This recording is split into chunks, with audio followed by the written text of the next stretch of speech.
സാ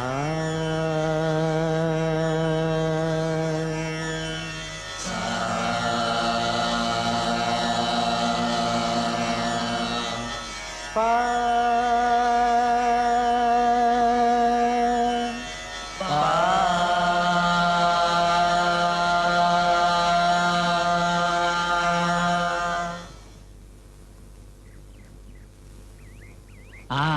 വരൂ വരൂ. കുട്ടി എന്താ ഈ വഴിയൊക്കെ? അത് എന്താ വിശേഷിച്ച്?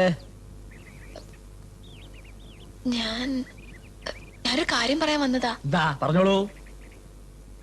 സംഗീതം പഠിക്കാന്നുള്ളത് എന്റെ വലിയൊരു ആഗ്രഹ. അതും ഇവിടം തന്നെ ആവുമ്പോ. അതിപ്പോ എനിക്ക് പഠിപ്പിക്കാൻ വിരോധം ഉണ്ടായിട്ടല്ല, ഞാനിപ്പോ ഇവരെ മാത്രമേ പഠിപ്പിക്കാറുള്ളൂ. എന്നാലും ഇക്കാര്യത്തില് ഭാഗവതരെന്ന്. കുട്ടി വേറൊന്നും വിചാരിക്കരുത്. ഇക്കാര്യത്തിൽ എനിക്ക് ലേശം നിർബന്ധമുണ്ട്. ഞാനിവിടെ ആർക്കും ഒരു ബുദ്ധിമുട്ടും ഉണ്ടാക്കാൻ വന്ന് പഠിച്ചോളാം. എനിക്കൊരു ബുദ്ധിമുട്ടായിട്ടല്ല, അത് ശരിയാവില്ല.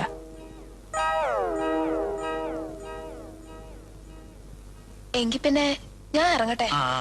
അല്ല, വന്നിട്ടൊന്നും അകത്തേക്ക് കയറിയില്ലല്ലോ. മോള് വാ.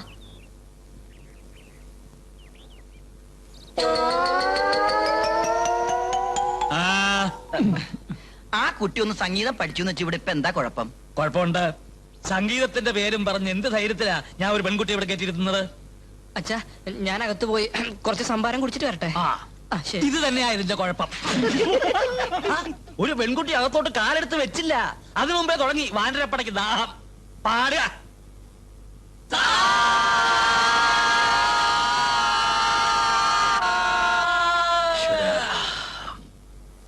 അയാളുടെ ഒരു ഗമേ സ്വന്തം മക്കളെ മാത്രമേ സംഗീതം പഠിപ്പിക്കൂന്ന്.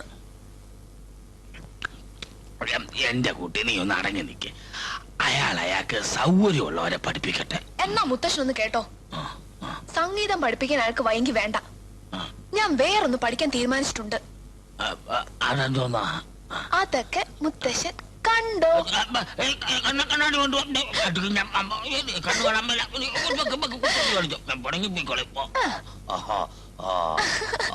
അങ്ങനെ പെട്ടെന്നൊന്നും വശത്താക്കാവുന്നതല്ല കളരിമുറകള്. അതൊക്കെ എനിക്കറിയാം. എന്നാലും ഒരെന്നാലും ഇല്ല. മാത്രമല്ല, ഒരു പെൺകുട്ടിയെ കളരിമുറകൾ പഠിപ്പിക്കാന്ന് വെച്ചാൽ അതിലൊരുപാട് ബുദ്ധിമുട്ടുകളുണ്ട്. ബുദ്ധിമുട്ടുകളൊന്നും സാരമില്ല. ബുദ്ധിമുട്ടുകളൊക്കെ ഒഴിവാക്കാൻ വേണ്ടിയാ ഞാൻ പറഞ്ഞത് പറ്റില്ല എന്ന്. ഗുരുക്കൾ ഒന്നുകൂടി ഒന്ന് ആലോചിച്ചിട്ട്.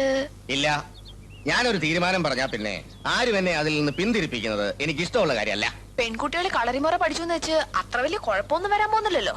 കുഴപ്പമൊന്നുമില്ല, പക്ഷെ കുട്ടിയെ പോലുള്ളവർക്ക് പറഞ്ഞിട്ടില്ല. എന്നാര് പറഞ്ഞു? ഞാൻ കാണിച്ചു തരാം.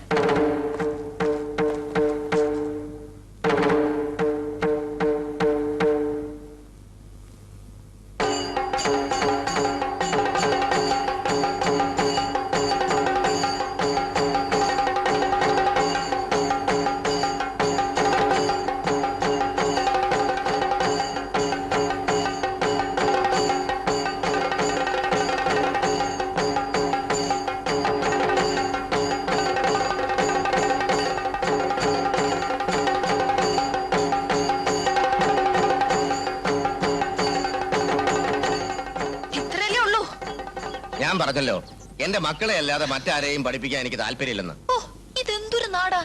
ഇവിടെ എല്ലാരും സ്വന്തം മക്കളെ മാത്രമേ വിദ്യ പഠിപ്പിക്കൂ. കുട്ടി ഇപ്പൊ പോണം, എനിക്ക് ഇത്തിരി തിരക്കുണ്ട്.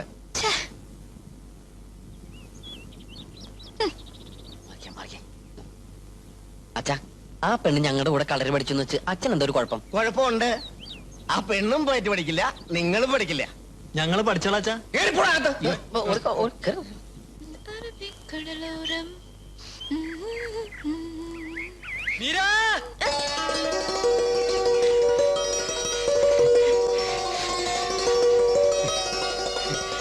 എന്താ വാസുദേവ? അയ്യോ, എന്റെ പേരെങ്ങനെ മനസ്സിലായി? ഈ നാട്ടിൽ വന്നിട്ട് ആലഞ്ചേരിക്കാരുടെ പേരറിഞ്ഞില്ലെങ്കിൽ മോശല്ലേ? അതെ അതെ, ഭയങ്കര മോശ. പിന്നെ മീര സംഗീതം പഠിക്കാൻ വേണ്ടി അച്ഛനെ കാണാനായി വീട്ടിൽ വന്നിരുന്നു. എന്ത് ചെയ്യാനാ, വാസുദേവന്റെ അച്ഛന് താല്പര്യമില്ലെന്നല്ലേ പറഞ്ഞേ? ഓ, മീര അത് കാര്യാക്കണ്ട. അച്ഛന് പറ്റാത്തത് മക്കള് ചെയ്യണമെന്നാണല്ലോ പ്രമാണം. വാസു എന്താ പറഞ്ഞു വരുന്നേ? ഞാൻ കച്ചേരി പാടാൻ പഠിപ്പിക്കാമായിരുന്നു, പക്ഷെ എന്റെ സ്വര ഈടായിട്ട് അത്ര നന്നാവണില്ല. സാധകത്തിന്റെ ഒരു കുറവുണ്ട്. ഞാൻ പകരം മോർസിംഗ് പഠിപ്പിക്കട്ടെ? എനിക്ക് പഠിക്കണമെന്ന് ആഗ്രഹമുണ്ട് വാസു.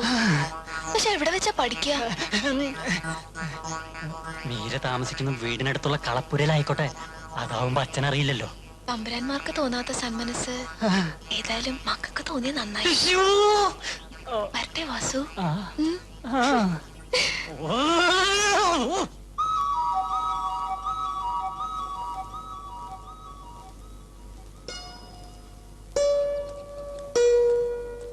ഹലോ.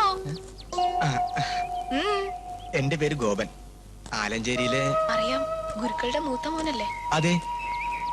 മീരന്ന് വീട്ടിൽ വന്നപ്പോ അച്ഛൻ എന്തൊക്കെയോ അറിയാതെ. ഓ, അതൊന്നും സാരമില്ല. കുട്ടിക്ക് സന്തോഷം ഉണ്ടാക്കുന്ന ഒരു കാര്യമായിട്ടാ ഞാൻ വന്നിരിക്കുന്നേ. കളരി പഠിക്കാനല്ലേ അവിടെ വന്നത്? അതെ. അതിപ്പോ അച്ഛൻ പഠിപ്പിച്ചില്ലെങ്കിലും എനിക്ക് പഠിപ്പിച്ചു തരാണ്ടിരിക്കാൻ പറ്റില്ലല്ലോ. നിങ്ങൾ പറഞ്ഞു വരുന്നത് കുട്ടിയെ കളരി ഞാൻ പഠിപ്പിച്ചു തരാം. സത്യാണോ? അതെ. പക്ഷേ അച്ഛനൊന്നും അറിയരുത് കേട്ടോ. അപ്പൊ അവിടെ പോവല്ലേ? അയ്യോ, അവിടെ വേണ്ട, ഇവിടെ തന്നെ മതി. ദിവസവും ഞാൻ രാവിലെ വരാം. നാളെ തന്നെ ക്ലാസ് തുടങ്ങാം. എന്താ? വരട്ടെ.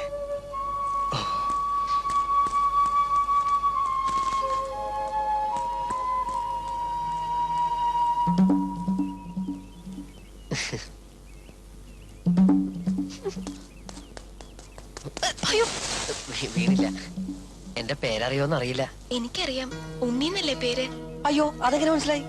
അത് ഉണ്ണിയെ കണ്ടാൽ അറിഞ്ഞൂടെ? ഊരിലെ പഞ്ഞം അല്ലേ? ആള് മോശമല്ലല്ലോ, തമാശക്കാരനാണല്ലേ? ഇടയ്ക്കിടെ. ഉണ്ണി വരൂ, അകത്തിരിക്കാം. അയ്യോ, പോയിട്ട് കുറച്ച് പണിയൊക്കെ ഉണ്ട്. എന്താ, കൂടെ ആരെങ്കിലും വന്നിട്ടുണ്ടോ? ഇതുവരെ ഇല്ല. ആ, പിന്നെ മീരയ്ക്ക് കളരി പഠിക്കാൻ ആഗ്രഹം ഉണ്ടെന്ന് അറിഞ്ഞു. അച്ഛനിപ്പോ പഴയ പോലെ മേഴക്കം കുറച്ച് കുറവാ. പിന്നെ ചേട്ടൻ ഏകാഗ്രത വളരെ കുറവാന്ന് അച്ഛൻ പറയാറ്. പിന്നെ ആകെയുള്ളത് ഞാനാ. ഒരു അഭ്യാസ നിലയ്ക്ക് കളരിയൊക്കെ നോക്കുന്നതും ഇപ്പോ ഞാൻ തന്നെ. ആ നിലയ്ക്ക് കുട്ടിയെ ഞാൻ കളരി പഠിപ്പിക്കാം. നേരാണോ ഉണ്ണി പറയുന്നത്? സത്യം. തന്നെയല്ല, മുറകൾ അവരൊന്നും പഠിപ്പിച്ചാൽ ശരിയാവില്ല. അതെന്താ? അതങ്ങനെയാ. അതൊക്കെ മീരയ്ക്ക് കുറച്ച് കഴിയുമ്പോ മനസ്സിലായിക്കോളൂ. അപ്പൊ നാളെ തുടങ്ങാല്ലേ? എന്ത് അല്ല, അഭ്യാസം. ഓ, വരട്ടെ. ശരി.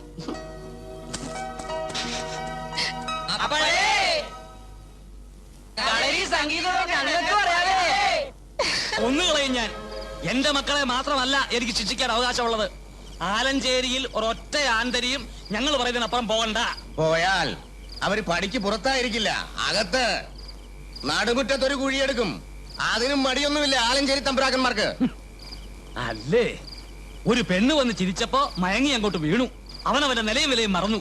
സംഗീതം എന്ന് പറഞ്ഞാൽ കട്ടും മുട്ടും കൊണ്ട് കൊടുക്കാനുള്ള മുതലാണെന്നാണോ നീയൊക്കെ ധരിച്ചത്? സംഗീതത്തിന്റെ മഹത്വം ഒരുത്തനെങ്കിലും അറിയാമോ? ഒരു പുരുഷായുസ് മുഴുവൻ കഷ്ടപ്പെട്ടിട്ടാ ഞാൻ ഓരോ മുറകൾ വശത്താക്കിയത്. അതൊക്കെ കണ്ട് അഴിഞ്ഞാട്ടക്കാരികൾ കൊണ്ട് കൊടുക്കാനാണെങ്കിൽ പിന്നെ ആലഞ്ചേരിക്കാർക്ക് എന്താണ് ഒരു വില? ആ കുട്ടിയെ പറഞ്ഞിട്ട് എന്താ കാര്യം? ഇവന്മാർ അങ്ങോട്ട് പോയിട്ടല്ലേ? വേണ്ട, ഇക്കാര്യത്തിൽ നീ ആരുടെയും വക്കാലത്ത് വേണ്ട. തെറ്റുകാരി ഞങ്ങൾ രണ്ടുപേരുവാ. ഞങ്ങളാണല്ലോ അവരെ ആ വീട്ടിൽ കയറി താമസിപ്പിച്ചത്. ഞങ്ങളായിട്ട് തന്നെ ഇതങ്ങ് അവസാനിപ്പിച്ചേക്കാം. വാടോ. ഒന്ന് നിന്നേ. എന്റെ ഭഗവാനെ, ഇത് എന്തിനുള്ള പുറപ്പാടാണോ ആവോ?